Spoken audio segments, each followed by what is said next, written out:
यदि आप लोगों में से कोई काशी गया होगा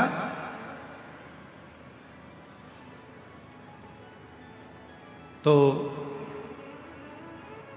काशी में एक जगेश्वर महादेव है। जगेश्वर महादेव काशी में विराजमान है। कभी आप लोगों में से कोई गया होगा, स्मरण रखिएगा, काशी अगर कोई गया। एक होता है शमी का पौधा, एक होता है मंदार का पौधा। मंदार जानते हो सब लोग? बोलो तो जम के। सफेद आंकड़ा भी उसको बोलते हैं, मंदार भी उसको बोलते हैं। मंदार का पौधा। और एक होता है शमी का। कहते हैं जिस व्यक्ति की जिंदगी में केवल घाटा ही घाटा लिखा हो, दुख ही दुख लिखा हो, और कई साल हो गए हों किराए के मकान में रहते हुए या तकलीफ को भोगते भोगते, परिवार में कहीं सुख है ही नहीं, दो पौधे को याद रखना। और दोनों पौधे की कथा हमने पूर्व में सुना चुके, मंदार और शमी। दोनों की कथा सुनाइए कि ये कौन से मुनि थे, कौन से ऋषि के बेटे थे, ये मंदार और शमी किसके पुत्र थे, सब कथा सुने। आप YouTube पर सर्च करिएगा तो आपको कथा पूरी मिल जाएगी। आप सुनो। जिसकी जिंदगी में दुख ही दुख लिखा, कष्ट ही कष्ट लिखा, परेशानी परेशानी लिखी, तो मंदार और शमी ये दो पौधे ऐसे हैं जो जीवन में सुख प्रदान करते हैं। एक नियम बना लो, 12 महीने शिवरात्रि आती है, हर महीने शिवरात्रि पड़ती है, महीने में 2 बार प्रदोष पड़ती है।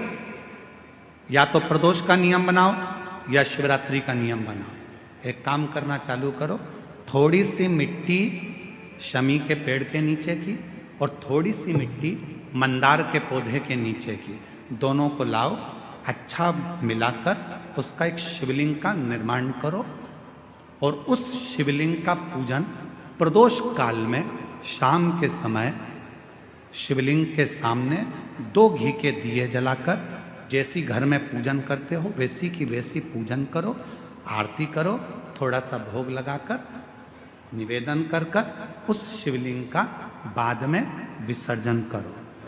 5 या 7 प्रदोष कर लो या 5 या 7 शिवरात्रि कर लो। आपको किसी के आगे हाथ नहीं फैलाना पड़ेगा। मेरा देव अधिदेव महादेव स्वयं भंडार भरना प्रारंभ कर दे, स्वयं शिव भंडार भरेगा। मंदार और शमी के वृक्ष के नीचे का वो फल होता है जो सुख देता है, जो सुख देता है।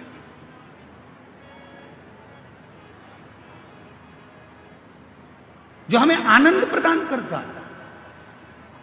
मंदार मतलब आप लोग जानते हो, वो सफेद आंकड़े की जो जड़ होती है, आंकड़ा होता है, उसके छोटे छोटे फूल होते हैं मंदार के, भगवान शंकर को चढ़ते हैं। और शमी की पत्ती तो आप लोग जानते ही हो, शमी का पत्र, इसके पौधे के नीचे और उसके पौधे, इसका वृक्ष और उसके वृक्ष के नीचे की थोड़ी थोड़ी मिट्टी प्रदोष काल में या तो प्रदोष हो या शिवरात्रि हो, दोनों को मिलाकर उसका शिवलिंग बनाकर उसकी आराधना, उसकी आराधना।